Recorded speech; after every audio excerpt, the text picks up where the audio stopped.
sometimes, so many times I'll see parents like really upset about a decision that comes out. And I'm like, but is your student upset? Because if they're not upset, Right. don't project this on them. They might be Yeah. totally fine with the decisions.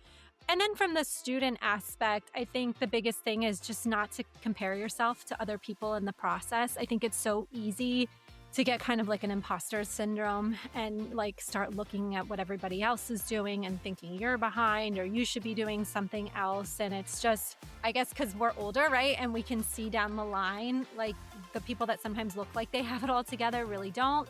And then Right. you might feel like you don't, but actually everything's lining up just the way it should be. Hello, and welcome to today's episode of The Positively Healthy Mom. I'm your host, Laura Ollinger, teen and parent wellbeing coach and founder of Positively Healthy Coaching. This week, we are picking up where we left off with Jenna Chabelle, founder of the College Navigators. If you missed our last episode, be sure to start there. Now, on to the show. A new trend that I've noticed this year, a lot of colleges, and you might have experienced this yourself, seem to be like hiding more steps along in the process after applying, meaning like students submit their applications in October, November, and then after they hit submit, there's like surprise supplements that pop up in the portal. Or once a student gets deferred, there's another surprise like, well, if you want to continue on, then you need to do this video for us, or you need to do another essay for us. And so it just seems like there's so many more like things that They're like adding hoops to jump through.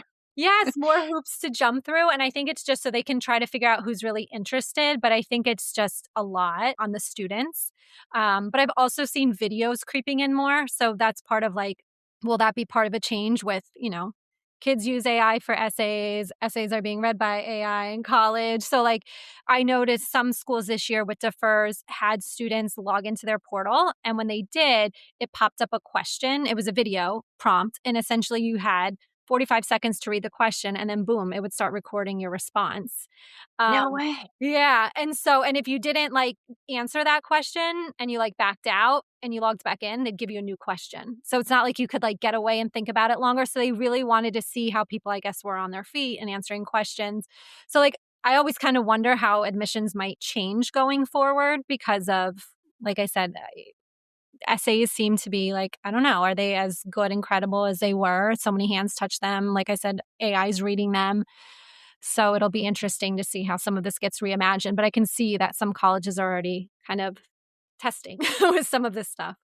Yes. And so you started even to a topic that I've been curious about, which is AI. And I hear there's an algorithm. And so there's not actually a person looking through every single thing. It's just it knows what the threshold is that it sets, and can you fill us in? Because we don't live in this world. Like, we don't know how it Right. works. Can you like shed a little bit more light on that? Yeah. I mean, it very much varies by college. I mean, there are colleges that don't use AI in any sense of the form. Like they will literally read every single thing in the application. They will like hand calculate. Like there are schools that still do that. But when you start thinking about the schools that are on a much larger scale, it's just, I mean, in order to get through all of those applications, they have to use it in some capacity.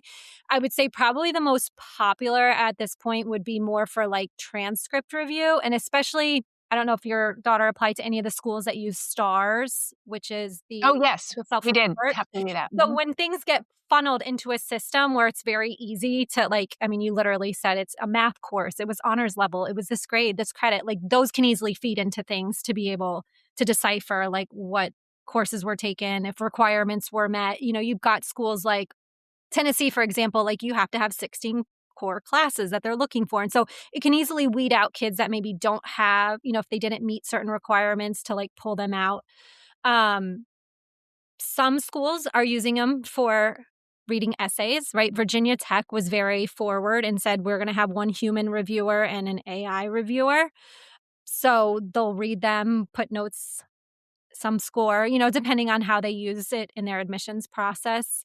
I do think colleges are using it more than they admit to. I think like when Virginia Tech said it, I think they caught a lot of heat, but they were just being honest versus like some are doing it and not saying it. But I think it just completely varies by school, and I think it goes back to admissions too, like, some schools are very GPA and SAT driven. You probably saw that with Auburn, like, in their early action rounds, like, they're very straightforward. These are typically the GPAs and SATs that we admit. These are where you get deferred, and then they say, like, "If we defer you, then we take the time to read your application, to read your essay, to look at your activities." We don't do that in the early action round. We just are scanning for GPA and SAT or ACT. Mm. So, again, every process is different by colleges, but yeah, with AI being able to speed up, I mean, it's a huge cost saving factor. Um, Virginia Tech last year didn't get decisions out till February 15th. They came out last week. So I mean, it moved up decisions 3 weeks. So, I mean, there's definitely pros and cons to using it, but it does take out some of that personal aspect. Yeah, it's making me think about, like, what you said with the video prompt and you have 45 seconds, like, that might end up being, like, the whole new way of doing it because students so much rely on AI to help them write. I assume, although I know my daughter did not use any AI. She Yeah. did not, she was afraid to use it.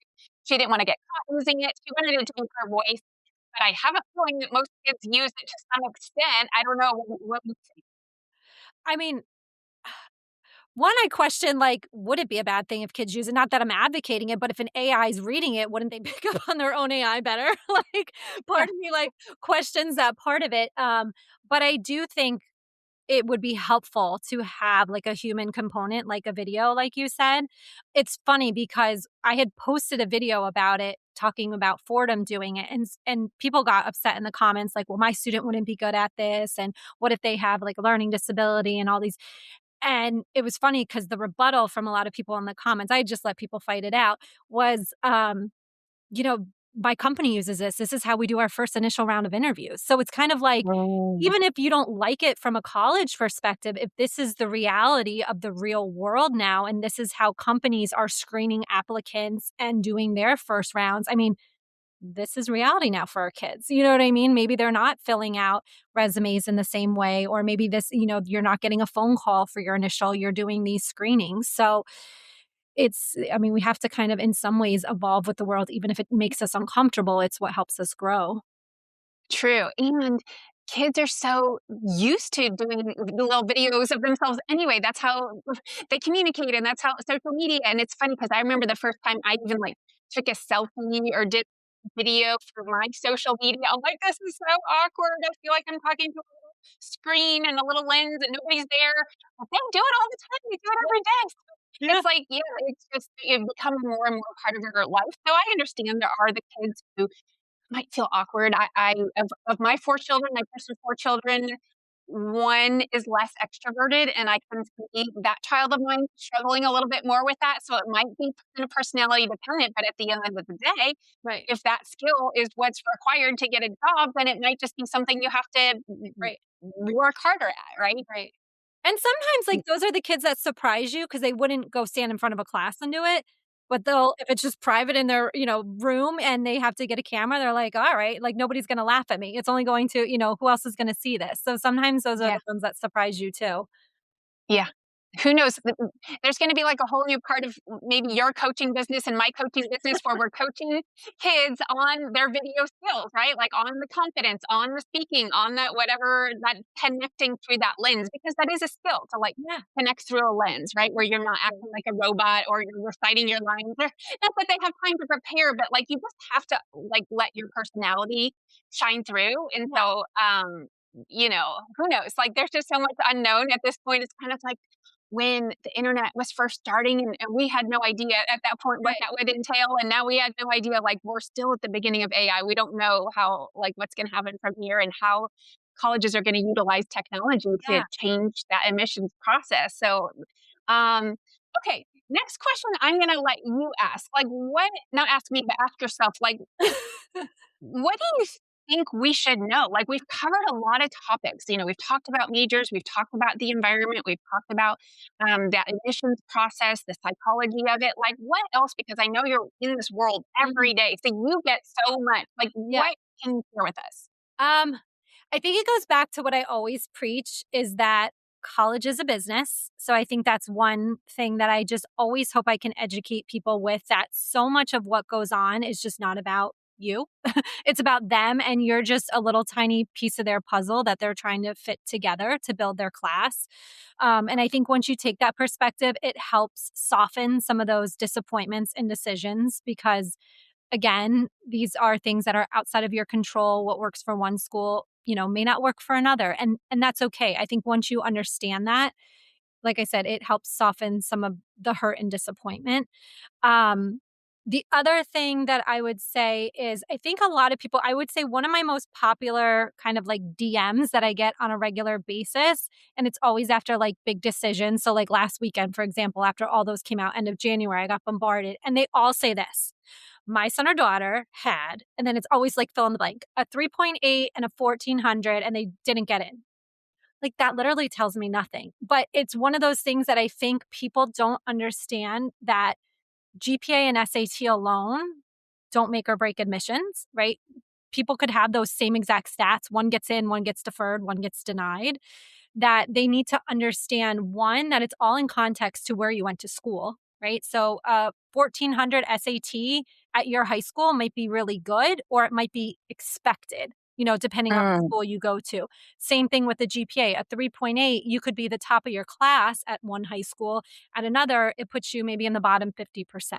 So it's always very important for students and parents to understand what their transcript looks like in context to the school that they go to, because that plays into it. When colleges are evaluating students, that's what they're looking at. They're sitting down with the transcript, the school profile, and that's what they're looking at, not saying, oh, we've got, Jenna at this school, and then Laura goes to the private Catholic school down the street, and like we're going to compare them. But yet mm, Laura could only take 2 APs because that's all her school offers. Jenna could have taken 15, and so it's like they're not comparing apples and oranges. They're looking at you and how much rigor did you take advantage of at your school? What does the average student look like at your school? How do you compare to that? And that's really where decisions are coming in. So I'm always trying to like say to students, yes, you see these average stats, but so much more goes into it, into the admissions decision. And that's why you simply can't just say, like, I had a 3.8 and a 1400 and I was denied. It's like, okay, but somebody else got in with those. It's like, so that I think that's where it becomes very hard for people to understand the why in decisions. yeah. So we're at the time of year where my kids are picking out classes for next year because I have a freshman and sophomore, two boys in high school, and then I also have a seventh grader. And it's like, do I take the AP? Do I take 4 AP? Or do I try to get the 4.0 with just on level? And it's just constant conversation. And then my son, who's a freshman, do I take Spanish 3? Because he took it in middle school, that counts as a high. So it's like all of these things. Like, is there any way to give like blanket advice on just like your average student on how much to challenge themselves versus like overloading themselves with like an incredibly hard academic schedule? Yeah, I would say if you wanted, if it's just blanket advice, I would say the easiest thing to just prepare, especially if you don't know what you're going to do, is kind of what people refer to as like the 5 4. So every year for 4 years, do your 5 core academics. Do a math, a science, an English, a history, a world language. Do that all 4 years. That is what the most competitive colleges are going to expect. 4 years in those 5 core subjects. If you think you have a child that will go towards STEM fields or business, so any science, technology, math, business, the goal should be to get to calculus, because most colleges are expecting calculus. So Okay. I would say, especially being in seventh and eighth grade, that is really the only advice that I give them at that point, is looking at where you are right now in math. Do you see a pathway to get to calculus? If you don't, and you are kind of good, if you are good at math, then how can you maybe double up or take something over the summer so that you can get to it? If you're not good at math, then that's part of that bigger conversation is, are there other fields that you could go into that you'd still be able to work in that, but you don't have to necessarily have like Calc BC. I will say, when I do meet with colleges, a lot of them just want students that are calculus ready.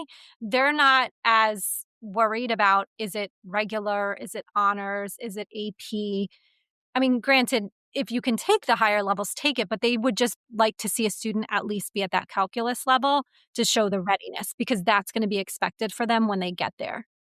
But that Okay. would be like my main advice. Like just take those 5 academic courses all 4 years. Take that traditional approach with biology, chemistry, physics if you don't necessarily know what you want to do. And then if you can challenge yourself with honors or AP, do it, but do it in a way that you're building trajectory each year. Don't go in guns blazing and have to like go back levels because Yeah, you scale down. overwhelmed yourself. Man, so you did say foreign language, and I didn't know that. Like, I do know some higher level schools do expect that, but is that like blanket advice you would give to try to give yourself a competitive advantage? I especially if you're looking at the highly selective colleges, then yes, I would try to get in 4 years. It's not that it's a requirement, but that's what the applicant pool is gonna look. So I think that's where Okay. sometimes parents and students get confused too. Do I have to do it? No, but what are, like, most other applicants in the pool taking? They're gonna have 4 years. If not, take 3. I always say too, like, if you're just a student that like you and more languages don't get along, then I would replace at least with another academic core class. So, like, maybe instead of that, you pick up, say, an economics or a psychology or, another AP, whatever, comp sci, government, something where it's still an academic. You're not just swapping it out for, say, like PE. Or knitting or something. Not that that's an I get what you're saying. Okay, so let's do a fun question now. What are some fun success stories that you have to share with some of your clients? Obviously, it's confidential, so not asking for any like real detailed information, but like, can you just share some like really great stories? Well, I have a couple. I mean, I definitely have some fun students. Like, I had a student go through the whole entire process last year and then decided to do a gap year to play sports abroad. So I thought that was pretty cool and a very maturing experience. So I always say, like, it's okay if you go through this process and you decide that maybe what you thought ends up changing. I mean, that's just part of life and we pivot. And I think that's great. And the student now is going to be coming back next year and has, colleges to choose from. But I think it doesn't always have to be that linear path. So again, just Mm, kind of keep that option open. The other thing is too, I think so many students, I'll get back to the question, but I don't want to miss this, is like there are so many different pathways when we're talking about like life being linear, different pathways to get to where you want to be. So if like students are really just like, I want to go to whatever it is, University of Georgia, University of Florida, there are other ways to get there. So applying as a freshman is always the most absolute competitive, but so many of these colleges now have guaranteed transfer pathways, or as long as you get a minimum GPA, SAT as a transfer, then they're kind of just like, come on in. Like it's so much easier as a transfer. So I always say keep that kind of in the back of your head. And then I'm trying to think success stories with some other students. I think where I find my success is we always have a working relationship where students kind of know where they stand in terms of like realistic expectations. Like that's my biggest thing is I want them to understand like the realities of kind of just the college admissions world and their list. And so I think when they get some nice surprises, some unexpected wins, that's what feels really good about it. And then just being able to figure out what's the right fit for them too, to be able to weigh their mm, options. I think sometimes when students say get deferred out of an early decision, I'm like, that's actually a blessing because now you have all your decisions to weigh that are on a table. Like, try to reframe that. And then if you get in later, great. But now you have all the choices that you want. So, yeah. Okay, I know I said that was the last question, but I have another one. no, ask away. What are some big mistakes that you see the kids or their I know their parents are very involved in this process, obviously, as well. You're like, "No," but they're not listening to you. Like, what are some things that you're like, "Ah, stop, please make it stop." I think the biggest mistake I see parents make is sometimes just not listening to their student. Mm, Like, I think sometimes, like, what the parents have in mind and what the students have in mind can be 2 completely separate ideas, and I do think financially you should be on the same page, right? Because obviously if the parents helping pay, you wanna be on yeah. the same page, but I think there's, like, nothing's worse than, seeing a student. Because 'cause I've had this happen before. I had a student who really didn't wanna apply early decision to a school, like, really wanted to have the options out there. parent pushed them because they thought that's the only way they'd get in, and of course, student was hoping kinda secretly they would get rejected, and they got in, you know? So and then it's like, then the parent's super excited, you get to go, and then the student's kinda like, I don't know if that's where I wanted to go," Yeah. you know? So, like, Right. that can be a tough thing because I think sometimes things are bigger deals to you than they are to the student, you know, when it comes to and even sometimes so many times I'll see parents, like, really upset about a decision that comes out, and I'm like, "But is your student upset? Because if they're not upset, Right. don't project this on them. They might be Yeah. totally fine with the decision." So, um and then from the student aspect, I think the biggest thing is just not to compare yourself to other people in the process. I think it's so easy to get kind of like an imposter syndrome and like start looking at what everybody else is doing and thinking you're behind or you should be doing something else. And it's just, I guess, because we're older, right? And we can see down the line, like the people that sometimes look like they have it all together really don't.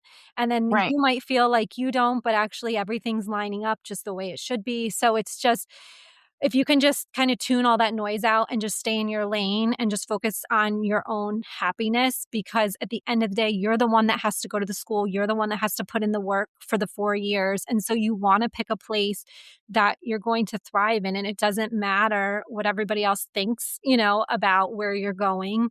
I think there's so much emphasis on the same 20, 30 schools now, but yet you can go to lots of other schools and still have really, really great outcomes, sometimes better outcomes, you know, depending on certain opportunities that are at schools. So I think if people can just focus more on the fit for themselves instead of what everybody else thinks of it, um, they'll be much happier in the end.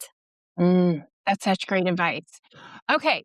So, how can people find you and how can they work with you? Sure. So they can find me. I would say probably the easiest is on Instagram at the College Navigators, or they can go to thecollegenavigators.com, either one, and they can just start following along. And then if they ever want, they can join. I always start in junior year for students, the Navigator Network, which is a virtual kind of college counseling. I do live webinars and walk you through the entire process. So that's a really kind of neat thing that I do. And I try to like very intentionally talk about every session, a private school and a public school that is, or a target school for most, that is affordable, that offers great merit. Just because, again, if I can kind of open people's eyes to more opportunities that are out there, I think it'll just help them make better decisions as they go. And is that like a membership It is a membership. Yep. for Yep. the year? No, not Okay. even. It's month by month. So I always say you can get in, you can try it. If you like it, stay as long as you'd like. It starts in January of junior year and runs through May of senior year. So you're more Okay. than welcome to stay as long as you want. But if you just want to get in and use a little bit, there's courses that will walk you through certain parts of the application. There's all kinds of worksheets and guidebooks. It's very comprehensive for students. And the students that have gone through it, like I don't know if you saw the other day, I posted a girl that went through it. She got full tuition, full ride to Miami, honors scholar. So it's like you Oh, don't no have way. to spend tons of money on college counseling. And so that's kind of my goal, is to try to help as many people as I can by offering like great information at hopefully like whatever they can afford, meaning like that you can stay in as long as you want or get out.